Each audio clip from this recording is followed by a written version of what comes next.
La voisine de l'immeuble d'à côté a un superbe fiancé. Il est du genre très très baraqué, fait de la gonflette toute la journée, tous les matins.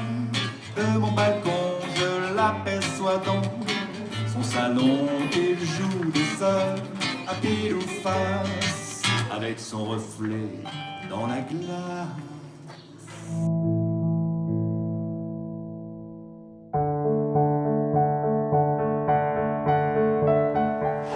Donc le bourguignon donc, était parlé ici, hein, n'oubliez pas qu'un petit comme Arnais, on va dire jusqu'aux années 50, hein, c'était la langue parlée à plus de 80%.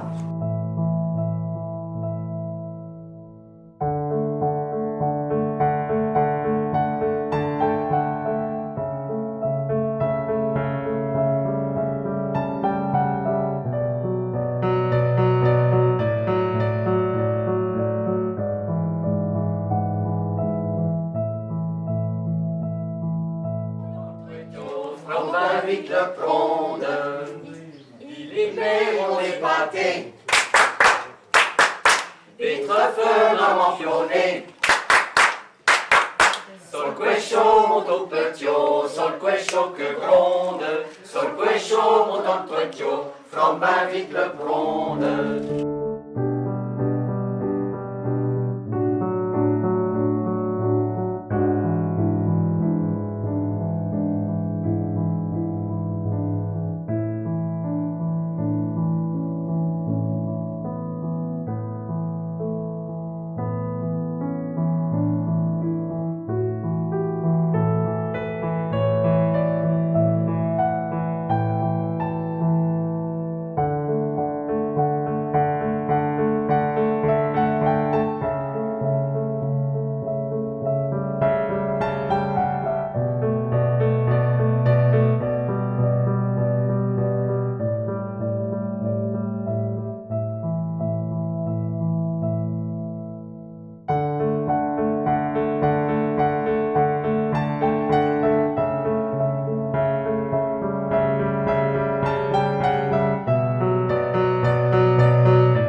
Une petite information sur le site numéro 9 à 15h30 va débuter une conférence sur le château d'Arrêt-Bouc. Vous êtes invités à vous rendre sur le site numéro 9.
moi-même.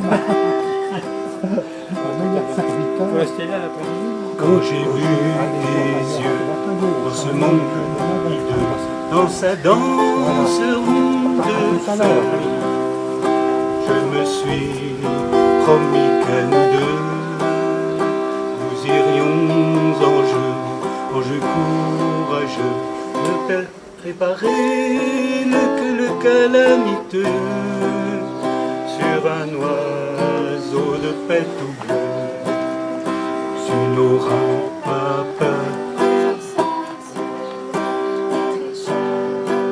Bien des pilleurs.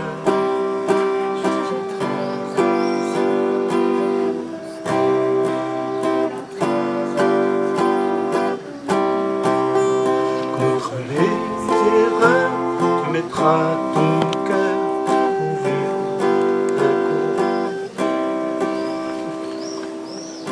de tes petites mains, des pépites de main, tu sèmeras au jardin toutes sortes de petits machins qui donneront soudain du bonheur tout plein à tous les petits bambins et qui leur coupera la faim.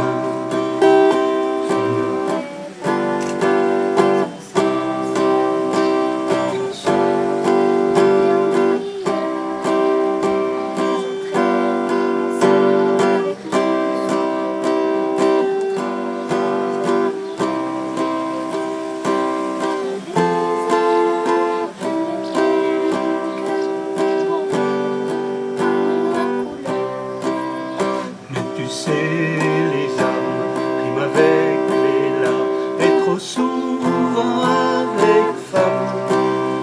Tu mettras fin à tous les drames en prenant la gamme de musique de flamme. Tu joueras Amstram et Gramme, sans oublier bourré ratatam.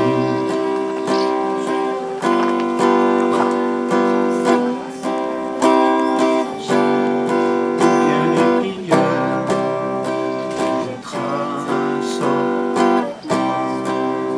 et un trésor.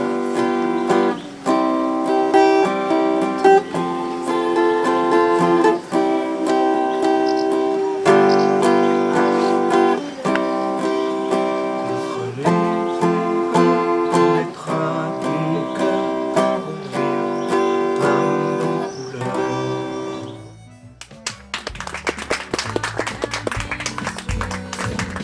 Think about what you said last night. My thoughts come through my head. Oh, where'd they have to go and be a fight? Well, I got my reasons why I got to act. Et achetant ton grand débit, à rue mon cher restaurant.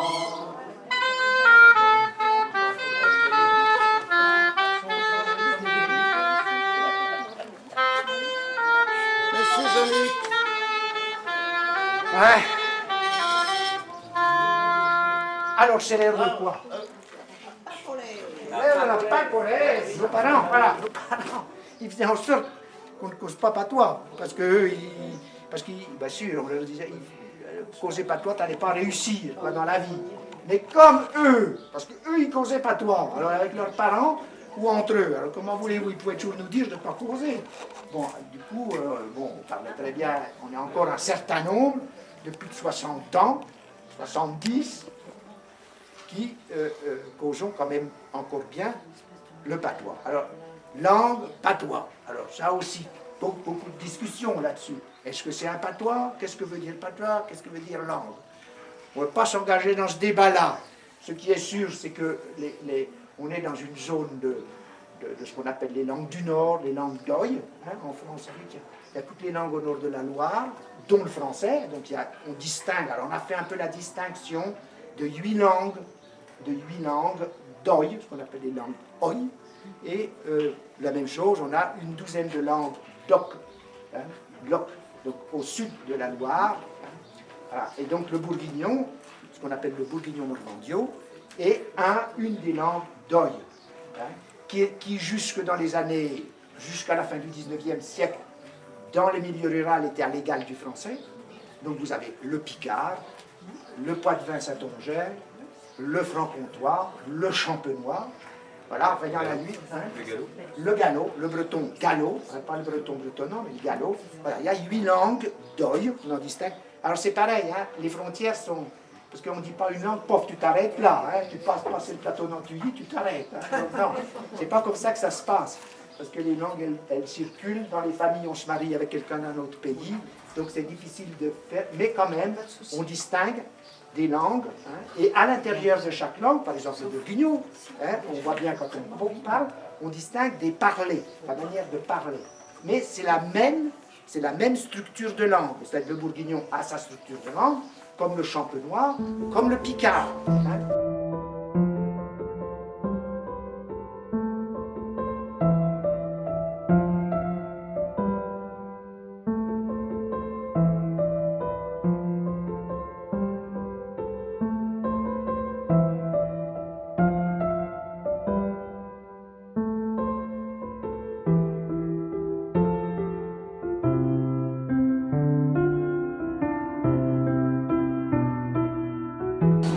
Donc le thème de la conférence, c'est l'histoire du château des Princes de Condé à Arnay-le-Duc. Alors il y a eu historiquement 2 châteaux à Arnay-le-Duc. Le premier, c'était un important château fort qui avait été construit au XIe siècle et qui s'appelait le château de la Motte-Forte. Il a été progressivement détruit au fil des siècles et il en reste aujourd'hui uniquement le donjon qui se trouve derrière l'église.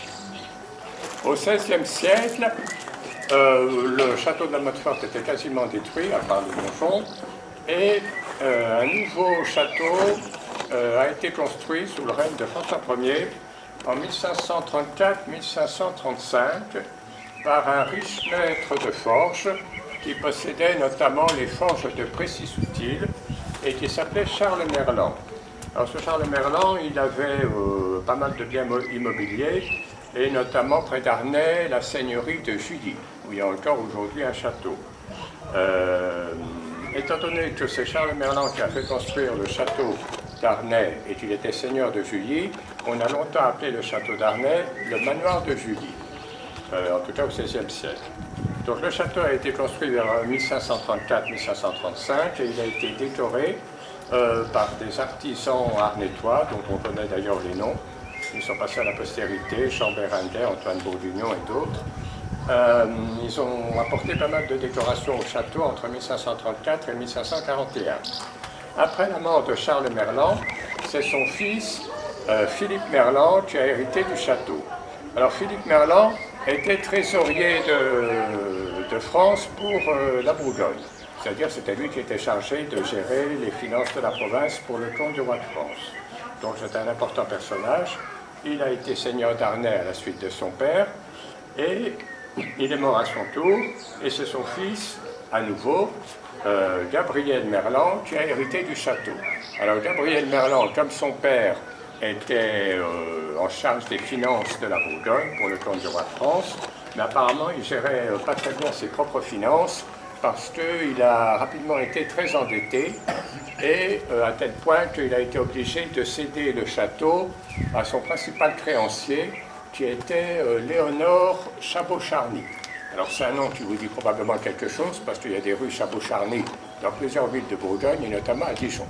Alors Chabot-Charny c'était un important personnage au XVIe siècle. Il était proche du pouvoir royal, il avait rendu des services à Henri III et en échange il a été nommé gouverneur de la Bourgogne. Et il est resté gouverneur de la Bourgogne juste à sa mort en 1597. Il est mort assez âgé, à 72 ans, ce qui pour l'époque était un âge avancé. Donc Chabot-Charny a récupéré le château d'Arnay-le-Duc en 1562, il l'a gardé jusqu'à sa mort, et par conséquent, il était seigneur d'Arnay-le-Duc pendant la période des guerres de religion. Et pour les Arnétois, c'était intéressant d'avoir un seigneur qui occupait un poste aussi important au niveau de la province, parce que les Arnétois, ils ont eu beaucoup de problèmes pendant toute la période des guerres de religion, tantôt avec les catholiques, tantôt avec les protestants.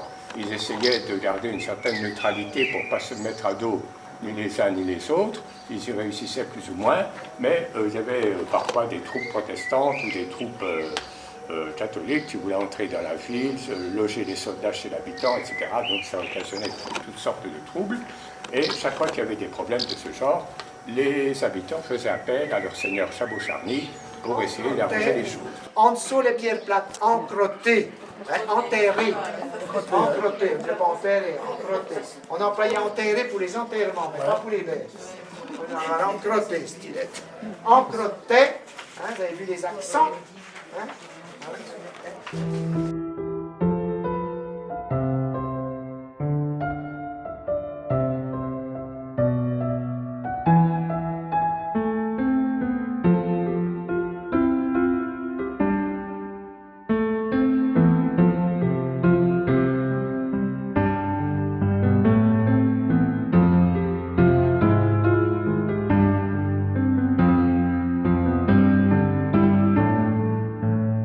On va continuer avec une chanson de Claude Nougaro. Il y a tellement de paroles que c'est très très difficile, même pour un Français, à chanter. Donc, je vais le massacrer. C'est sûr, je vais le massacrer.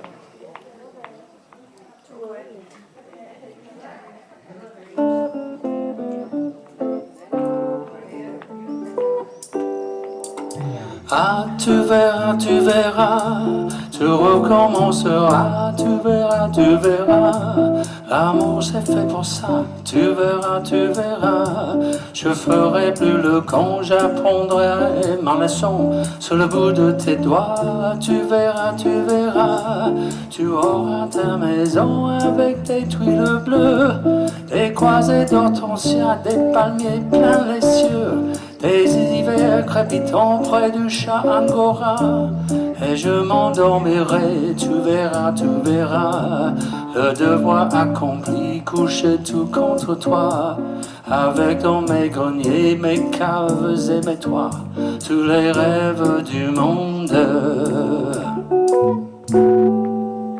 Ah, tu verras, tu recommenceras, tu verras, la vie c'est fait pour ça, tu verras, mon stylo emplumé de soleil, mais j'ai sur le papier la conche du réveil. Je me rêverai, tu verras, tu rayé de soleil à le joli forçat, et j'irai réveiller le bonheur dans ses draps. Je crèverai sans sommeil, tu verras, je crèverai le sommier, tu verras, en t'inventant l'amour dans le cœur de mes bras, jusqu'au matin du monde. Ah, tu verras, tu recommenceras, tu verras, le diable est fait pour ça, tu verras, je ferai le voyou, tu verras, je boirai comme un trou et qui vivra mourra, tu me ramasseras dans tes yeux de rosée, et je t'insulterai dans du verre brisé, je serai fou furieux, tu verras, contre toi, contre tous, et surtout contre moi, la porte de mon cœur grandera, sautera, car la poudre et la foudre, c'est fait pour que les rats envahissent le monde. Ah, tu verras, tu recommenceras, tu verras, Mozart est fait pour ça, tu verras, entendras, tu verras notre enfant étoilé de sueur, s'endormir gentiment à l'ombre de ses sœurs, et revenir vers nous sautillant de vigueur, tu verras mon ami dans les eaux de mes bras, craquer de fin bonheur de se sentir aidé, tu me verras chérie, allumer des clartés, et tu verras tout ce qu'on croyait décédé, reprendre quand je souffle vie dans la chair de ma voix jusqu'à la fin du monde. Ah, tu verras, tu verras.